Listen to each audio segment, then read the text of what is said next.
भगवान का घर है। सज्जनों, नारद जी कहते हैं कि संत और भगवान में भेद नहीं है। अच्छा, आप लोग यह बताइए कि संत कृपा बड़ी होती है या भगवत कृपा बड़ी होती है? बताइए सज्जनों, संत कृपा भगवत कृपा से बड़ी होती है और नारद जी इसका प्रमाण है। सज्जनों, पूर्व जन्म में नारद जी एक दासी के पुत्र थे। जब नारद जी का जन्म हुआ तो उनके पिताजी की मृत्यु हो गई। नारद जी ने अपने पिताजी का दर्शन नहीं किया था और नारद जी की माँ उन्हें संतों के आश्रम में लेकर गई और वहाँ संतों से जाकर के कहा कि महाराज, मुझे गाय का दूध निकालना आता है, सेवा करनी आती है, कृपया आप मुझे इस आश्रम में आश्रय दे दें। संतों ने वहाँ पे उनकी माँ को आश्रय दे दिया और अब नारद जी का वहीं पे लालन पालन हो रहा है। नारद जी की कुछ समय बाद नारद जी की माँ भी उन्हें छोड़कर चली गई और माँ के जाने के बाद नारद जी बहुत रोए। लेकिन सज्जनों, क्या आपको पता है कि नारद जी की एक आंख से तो ठंडे आंसू निकले और दूसरी आंख से गर्म आंसू निकले? ऐसा क्यों हो रहा है? क्योंकि ठंडे आंसू तब निकलते हैं जब हम खुशी में रोते हैं और गर्म आंसू तब निकलते हैं जब हम दुख में होकर रोते हैं। तो नारद जी के ठंडे आंसू इसलिए निकले क्योंकि अब वह सोच रहे थे कि अब मुझे वन में जाने से कोई नहीं रोक सकता, और गर्म आंसू इसलिए निकले कि माँ की मृत्यु हो गई। और नारद जी ने अपनी माँ की मृत्यु को परमात्मा की कृपा समझकर और परमात्मा की कृपा समझा और वह बद्री धाम में जाकर और बद्री धाम की गुफा में जाकर और नाचने लगे और इनके हृदय में गोविंद प्रकट हो गए और आज दासी पुत्र रामदास आज संत नारद बन गए। ये किसकी कृपा है? ये संतों की कृपा है। जब नारद जी वहाँ आश्रम में रहते थे तो नारद जी संतों के साथ भगवान का भजन किया करते थे।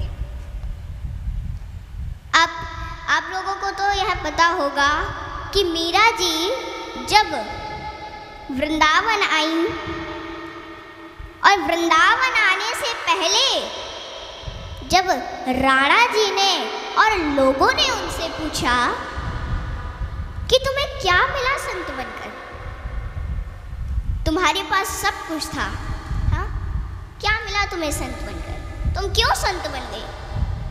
तो मीरा जी ने बड़ी सुंदर बात कही कि जिसको सोना नहीं मिलता वो डायमंड पहनकर काम चलाते हैं, और जिसको डायमंड नहीं मिलता वो सोना पहनकर काम चलाता है, लेकिन जिसको रतन मिल जाता है प्यारे, उसका महल अट्टारियों में मन नहीं लगता। मीरा जी ने सब कुछ छोड़ दिया। मीरा जी ने कहा कि पायो जी मैंने राम रतन धन पायो, पायो जी मैंने कृष्ण रतन धन पायो। और जब लोगों ने कहा कि तुम्हारे पास तो सब कुछ था, महल अट्टारियां सब कुछ था, और राणा ने भी यही बात कही, तो मीरा जी ने कहा कि राणा जी तेरे महलों में आग लगे, राणा जी तेरे महलों में आग लगे, मैं तो चली गोवर्धन राणा, मैं तो चली वृंदावन राणा, मेरे सोए भाग्य जगे, राणा जी तेरे महलों में आग राणा जी तेरे महलों में आग लगे। कि हमें ये सोना चांदी कुछ नहीं चाहिए, आग लगे तुम्हारे सोने चांदी में, हमें तो बस हमारा कन्हैया चाहिए। सज्जनों, कि पानी में डूबे तो मृत्यु निश्चित, पानी में डूबे तो मृत्यु निश्चित, और भक्ति में डूबे तो मुक्ति निश्चित। दुनिया रचने वाले को भगवान कहते हैं और संकट हरने वाले को हनुमान कहते हैं। ना किसी को नाराज करके जियो, ना किसी से नाराज होकर के जियो। जिंदगी बस कुछ पलों की है, सबको खुश रखो और खुश होकर के जियो। पांच तत्व का पुतला प्राणी सूरज सबकी न्यारी, कलाकार है कैसा भगवान उससे दुनिया हारी। जैसी करनी वैसी भरनी, कर ले सुंदर काम, रेमन अब तू चेत जा, भजले हरि का नाम। जिंदगी मिली है तो कुछ करके दिखाओ, जिंदगी मिली है तो कुछ करके दिखाओ। वक्त अगर खराब है तो उसे बदल के दिखाओ। मित्र वही जो भीड़ में खोने ना दे, और लक्ष्य वही जो रात में सोने ना दे। जिसकी गति और मति सत्य की होती है, उसका रथ आज भी श्री कृष्ण चलाते हैं। भाग्य कोई लिखा हुआ दस्तावेज नहीं है, इसे तो रोज रोज स्वयं लिखना पड़ता है। हाँ? औलाद की खातिर किसी का हक मत खाओ। औलाद काबिल हुई तो खुद कमा लेगी, और नालायक हुई तो आपका बना बनाया सब जाया कर देगी। जिन खेतों में बारिश नहीं होती वहाँ की फसलें खराब हो जाती हैं, और जिन घरों में धर्म संस्कार नहीं होते वहाँ की नस्लें खराब हो जाती हैं। हमारे जीवन में 7 सुख होते हैं। अगर ये 7 सुख है ना आपके पास तो हम धन्य हैं। और वो 7 सुख कौन कौन से सुख होते हैं? पहला सुख निरोगी काया, दूजा सुख घर में माया, तीसरा सुख कुलवंती नारी, चौथा सुख पुत्र हो आज्ञाकारी, पांचवा सुख स्वदेश में वासा, छठवां सुख राज हो पासा, सातवां सुख संतोषी जीवन, ऐसा हो तो धन्य हो जीवन। हाँ? आवत ही हर शय नहीं, नैनन नहीं स्नेह। आवत ही हर शय नहीं, नैनन नहीं स्नेह, तुलसी तहा न जाइए कंचन बरसे में। कि जिस स्थान या जिस घर में आपके जाने से लोग खुश ना होते हो, और उन लोगों की आंखों में आपके प्रति प्रेम और ना ही स्नेह हो, तो वहाँ हमें कभी नहीं जाना चाहिए, चाहे वहाँ धन की वर्षा क्यों ना होती हो। हाँ? यदि किसी बच्चे को उपहार ना दिया जाए तो वह थोड़ी देर रोता है, पर संस्कार ना दिए जाए तो जीवन भर रोएगा। शिक्षा कहीं से भी प्राप्त की जा सकती है, लेकिन संस्कार हमेशा घर से ही मिलते हैं। कुदरत यानी भगवान ने हमें आनंद ही आनंद दिया है, दुख तो हमारी खोज है। तीर को आगे छोड़ने से पहले पीछे खींचना पड़ता है। ठीक उसी प्रकार अच्छे दिनों के लिए बुरे दिनों से लड़ना पड़ता है। गति के लिए चरण और प्रगति के लिए आचरण बहुत जरूरी है। रिश्ता गहरा हो ना हो, परंतु भरोसा गहरा होना चाहिए, क्योंकि गुरु श्रेष्ठ वही जिसकी प्रेरणा से किसी का चरित्र बदल जाए, और मित्र श्रेष्ठ वही जिसकी संगत से रंगत बदल जाए। भरोसा सब पर कीजिए, लेकिन संभल कर, क्योंकि कभी कभी खुद के दांत ही जीभ को काट लेते हैं। इत्र मित्र चित्र और चरित्र किसी की पहचान के मोहताज नहीं, यह चारों तो अपना परिचय स्वयं देते हैं। जीवन में जो कुछ भी करो पूर्ण समर्पण के साथ करो। प्रेम करो तो मीरा की तरह, भक्ति करो तो हनुमान की तरह, प्रतीक्षा करो तो शबरी की तरह, शिष्य बनो तो अर्जुन के समान, और मित्र बनो तो स्वयं कृष्ण के समान। आर्थिक स्थिति कैसी भी हो, खुश रहने के लिए मानसिक स्थिति का मजबूत होना जरूरी है। रावण जब मृत्यु शैया पर था तब उसने श्री राम जी से एक बहुत ही अच्छी बात कही कि मैं तुमसे हर मामले में बड़ा हूँ, उम्र में, बुद्धि में, बल में मेरा कुटुंब भी तुमसे बड़ा है, धन दौलत में भी मेरा राज्य तुमसे बड़ा है, फिर भी मैं हार गया और तुम जीत गए। जानते हो क्यों? क्योंकि तुम्हारा भाई तुम्हारे साथ था और मेरा भाई मेरे खिलाफ था। इसलिए सज्जनों, सदैव साथ रहिए, क्योंकि जब प्रेम बटा तो लिख गई रामायण, और जब संपत्ति बटी तो लिख गई महाभारत। हाँ, इसलिए अपने अपने घर में, भाई भाई में हमेशा साथ रहिए। भाई भाई का रिश्ता भगवान ने विपत्ति बांटने के लिए बनाया था, लेकिन यह तो संपत्ति बांटने तक ही सिमट कर रह गया।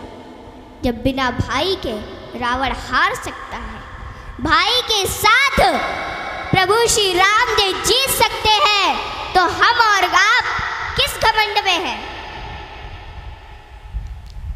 दुनिया में अमीर रोता है, गरीब रोता है, परंतु जो हनुमान जी का जयकारा लगाता है वो चैन की नींद सोता है, वो चैन की नींद सोता है। सज्जनों, हनुमान जी एक ऐसे देवता है जिनको यह वरदान प्राप्त है कि जो हनुमान जी की शरण में आएगा उसका कलयुग कुछ नहीं बिगाड़ पाएगा। जिन भक्तों ने पूर्ण भाव व निष्ठा से हनुमान जी की भक्ति की है, उनके संकटों को हनुमान जी ने दूर किया, उनके कष्टों को हनुमान जी स्वयं हर लेते हैं।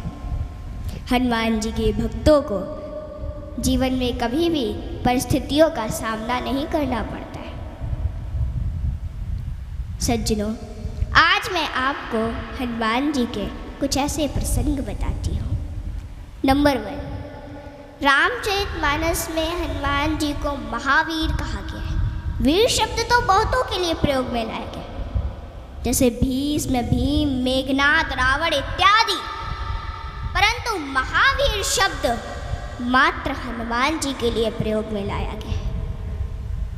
सज्जनों, रामचरितमानस के अनुसार वीर वो है जो 5 लक्षण से परिपूर्ण: विद्यावीर, धर्मवीर, दानवीर, कर्मवीर और बलवीर। परंतु महावीर वो है जिसने 5 लक्षण के वीर को अपने वश में कर रखा, और राम जी में ये 5 लक्षण थे और हनुमान जी ने अपने वश में कर रखा था। कहते हैं ना कि भगत के वश में है भगवान, और हनुमान जी तो श्री राम जी की परम भक्त है। और रामचरितमानस की यह चौपाई इसे सिद्ध करती है कि सुमिर पवन सुत पावन नामू, अपने बस करी राखे राम। रामचरितमानस में हनुमान जी को महावीर बजरंगी भी कहा गया है। इंद्र के ऐरावत हाथी में 10,000 हाथियों का बल होता है। ऐरावत में कितने 10,000 हाथियों का बल होता है ऐरावत में। दिक्पाल में 10,000 ऐरावत जितना बल होता है, और इंद्र में 10,000 दिक्पाल जितना बल होता है। परंतु हनुमान जी की सबसे छोटी उंगली में 10,000 इंद्र का बल होता है। माताओं बहनों, हनुमान जी में इतना बल उनके आजीवन ब्रह्मचर्य पालन के कारण था। नंबर 2, एक बार हनुमान जी से प्रसन्न होकर माता सीता ने उन्हें हीरो का एक हार दिया और बाकी सेवकों को भी रतन जड़े आभूषण दिए। हनुमान जी ने उस हार को ले लिया माता से, और फिर उस हार के प्रत्येक हीरे को निकाल कर और घुमा घुमा कर देखने लगे, और फिर उन्हें चबा चबा कर जमीन पर फेंकने लगे। यह देखकर माता सीता को थोड़ा क्रोध आ गया और माता सीता तुरंत हनुमान जी से बोली कि हनुमान, ये आप क्या कर रहे हैं? इतने मूल्यवान हार को आप नोच खसोट कर नष्ट कर रहे हैं, नीचे फेंक रहे हैं। तो अश्रुपूरित नेत्रों से हनुमान जी बोले कि माते, मैं तो केवल इन रत्नों को खोलकर यह देखना चाहता था कि इनमें मेरे प्रभु श्री राम और माता सीता बसते हैं अथवा नहीं। आप दोनों के बिना इन पत्थरों का मेरे लिए क्या मूल्य है?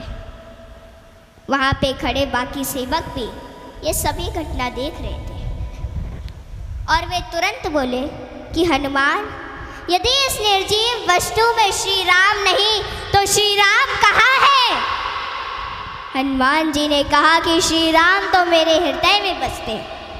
और इतना कहते ही उन्होंने अपनी छाती चीर डाली और सज्जनों, माता सीता सहित सभी सेवकों को हनुमान जी के हृदय में प्रभु श्री राम के दर्शन। माताओं, भगवान हम सभी के हृदय में विद्यमान है, इन्हें कहीं बाहर खोजने की आवश्यकता नहीं है।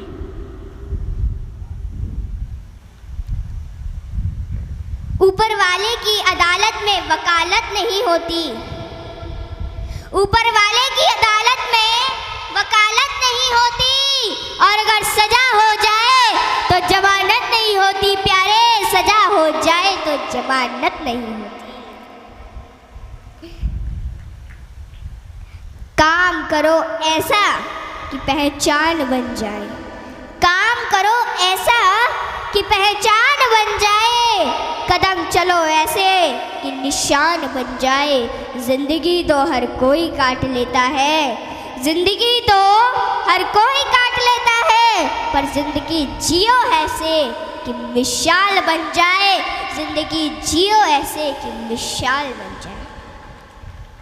काम करने से पहले सोचना बुद्धिमानी है, काम करते हुए सोचना सतर्कता है, लेकिन काम करने के बाद सोचना मूर्खता है।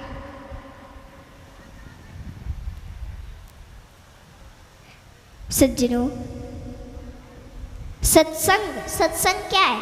सत्संग का अर्थ यह नहीं कि भीड़ भाड़ में जाकर बैठ जाए और जीवन में कुछ उतारे ही नहीं। सत्संग का मतलब होता है कि सत्य की जानकारी रखने वालों का संग खुद को बदलने की सबसे ऊंची प्रक्रिया का नाम है सत्संग। सत्संग एक ऐसा ठंडक है जो तपे मन को शांत करता है। सत्संग एक ऐसा सत्य है जो झूठे इंसान को सत्य के मार्ग पर ले जाता है। सारे दुख निवारण निराश की एक अचूक दवा है सत्संग। छाता और दिमाग तभी काम करते हैं जब वो खुले हो, क्योंकि बंद होने पर दोनों बोझ लगते हैं। सच्चा साथी गोविंद हमारा, बाकी भूल भुलैया है। सच्चा साथी गोविंद हमारा, बाकी भूल भुलैया। भवसागर का एक ही माझी, अपना कृष्ण कन्हैया। भवसागर का एक ही माझी, अपना कृष्ण कन्हैया। जंगल में रहो या बस्ती में, लहरों में रहो या कश्ती में, महंगी में रहो या सस्ती में, पर रहो राम जी की मस्ती में, क्योंकि जो डूबे हैं राम जी की मस्ती में, चार चांद लग जाते हैं उनकी हस्ती में। बोले जय श्री राम। जय श्री राम। भजन मन वचन और तन तीनों से करना चाहिए। भगवान का चिंतन, मन का भजन करो। जीवन बहुत थोड़ा है, विचारों में ही बिता दोगे तो भजन से वंचित रह जाओगे। भजन सर्वोत्तम वही कि जिसमें कोई शर्त ना हो, जो केवल वचन के लिए ही हो।